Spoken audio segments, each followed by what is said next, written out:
I have always believed that smile is a very important part of communication. As far as what I can recall, the greatest communication guru in the world, Dale Carnegie, started his courses in New York City in 1919. That was probably the year the Titanic sank. If I'm wrong, somebody might correct it.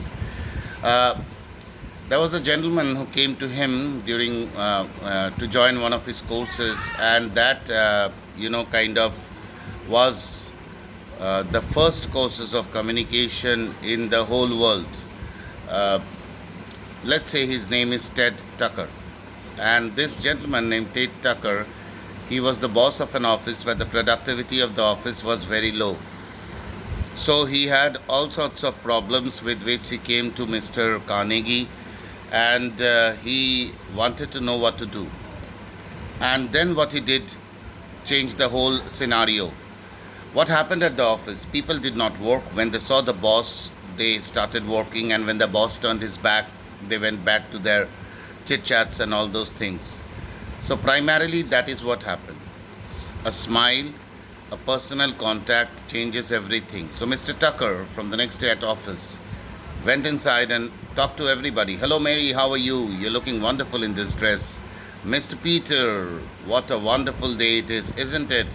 Let's do some wonderful work. Come on, we can do it.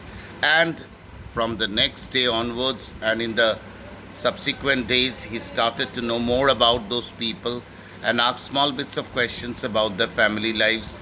He memorized the names of everybody, including the janitor, the lift man, the doorman, the driver, everybody, and asked them, address them by their names and call them. So these are the personal touches that helps a lot in the communication process.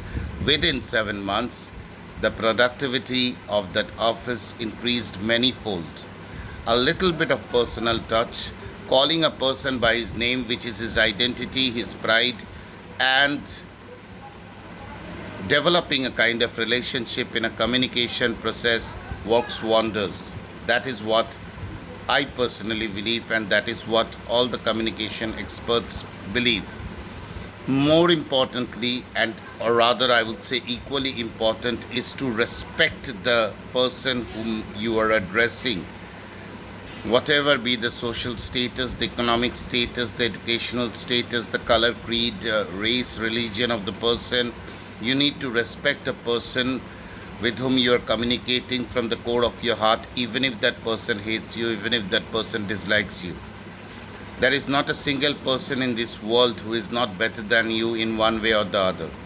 I've always believed that every single person I come across, every single person I meet is better than me in one way or the other, and I need to respect that person exactly for that reason. So, when you are in the communication process, make sure that you respect the person, you establish a personal relationship, and you do it with a wonderful smile, because a wonderful smile always helps, and that creates wonders.